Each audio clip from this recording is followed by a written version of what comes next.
Pada bulan Februari tahun ini, saya 3 hari berada di negara yang lebih lambat 5 jam dari waktu Indonesia. Perjalanan bisnis, walaupun singkat, membuat pencerahan baru pada diri saya di dalam cara memandang bisnis untuk kaum milenial ini. Hal ini membuat saya komentar dalam hati, kok nggak pinter-pinter ya saya ini jadi orang. Dalam hal bisnis, belajar mulu. Salah satu bisnis yang baru mulai jalan mengharuskan saya berada di Spanyol. Sebagai salah satu pemain terbaik di Eropa, perusahaan mitra saya ini mengundang untuk penandatanganan perjanjiannya langsung di Madrid, markas perusahaan tersebut. Yang saya mau ceritakan bukan usaha saya, tetapi pengalaman bersama mitra saya di saat makan siang di hari terakhir. Kami bertujuh dari 6 negara berbeda asalnya. Saya berdua dari Asia, yang sisanya dari Irlandia, Portugis, 2 dari Spanyol, dan 1 dari Jerman. Dalam diskusi santai tersebut, salah satu dari mereka berkata, "Kamu beruntung ya tinggal di Indonesia, karena kami di Eropa sudah kecil sekali peluang kami untuk bisa menemukan pain point." Sahabat semua pasti tahu mengenai pain point. Saya selalu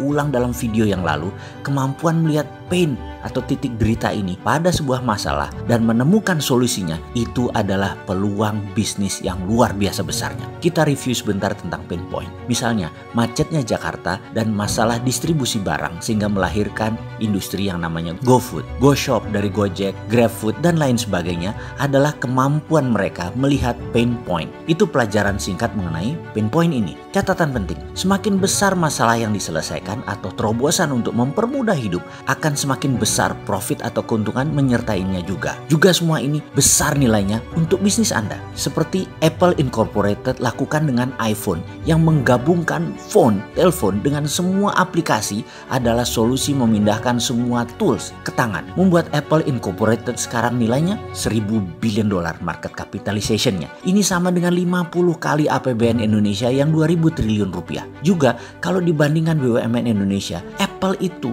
nilainya 100 kali lebih besar dari BUMN. Ya sudahlah, itu lesson learn bagi pengelola BUMN yang sering netek, minta nenen ke APBN sampai 150 triliun lagi sekarang. Sekali lagi, jangan mentang-mentang deh Anda ada APBN, Anda menjadi tidak survive begitu sih berbisnisnya. Lu tuh nggak ada apa-apanya, sudah nggak terlalu produktif BUMN-nya, masih netek lagi sama pembayar pajak. Lalu hebatnya di mana? Bener deh, ada lebih dari 500 perusahaan di dunia ini yang asetnya serta kapitalisasinya lebih besar dari seluruh nilai BUMN kalau digabungkan, dan mereka nggak minta APBN negaranya. Ngaca ya dalam mengelola BUMN. Hati-hati ke depannya. Rencana Anda harus benar-benar supaya jangan diledekin kayak gini. Jadi saat ini kita sudah paham kan tentang pain point secara sekilas. Nah, di Eropa kata mereka, kita mau buat apa lagi? Semua sudah ada. Mulai dari yang besar seperti IKEA sampai yang kecil buat jeans dilukis. Semua orang seakan-akan do something dalam tanda petik. Sudah nggak ada pain point lagi yang bisa diselesaikan. Semua pain sudah hilang. Kami terus mencari dan mencari. Terus mencoba semua orang berpindah negara satu negara Eropa lainnya. Dan generasi muda sekarang paling-paling bekerja jadi pegawai saja maksimum bisanya. Bayangkan, sampai nano niche sudah ada pemainnya.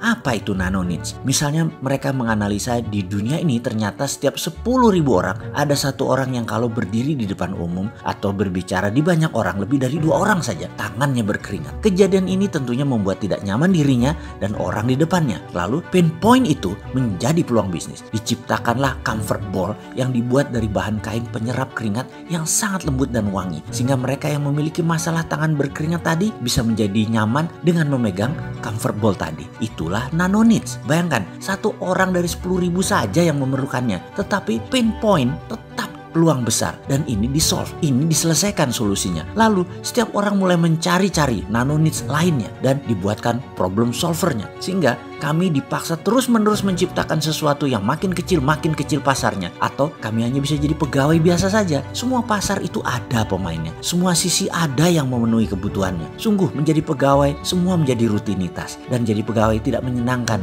dalam jangka panjang. Kami selalu membayangkan Asia seperti Indonesia. Wih, pasti enak banget di Indonesia. Surga, di mana-mana masih banyak peluang, masih major needs bahkan belum ada yang memainkannya. Di mana-mana banyak pain point yang masih bisa menjadi peluang dan masih banyak yang harus diselesaikan. Beruntungnya ya kalian itu hidup di wilayah economic growth. Sumber daya manusianya ada dan muda lagi, rata-rata 27 tahun usia demografiknya. Ada sumber alam yang luar biasa banyaknya. Pasti semua orang bergairah sekali ya di Indonesia itu. Saling isi, saling menutupi semua pain point. Mendengar itu saya tertawa dalam hati. Mana ada yang mikirin pain point di Indonesia, yang ada hanya mikirin politik. Gak ada terobosan solusi ekonomi bernegara karena mereka terlalu memuja obor dan IMF. Rakyat di mana-mana bicaranya dan komentarnya hanya politik. Gak ada tuh yang mau bekerja berkreasi menciptakan solusi dari pain point ini, bro. Lu pade aja masuk Indonesia lagi deh, jajah lagi deh tuh Indonesia daripada dijajah Tiongkok. Jorok orangnya, bener ya. Jangan-jangan lebih enak dijajah Eropa. Seenggaknya pada minta kawin sama bule Eropa, cowok ceweknya. Kawin campuran itu biar turunannya pada keren-keren, jadi pada Indo.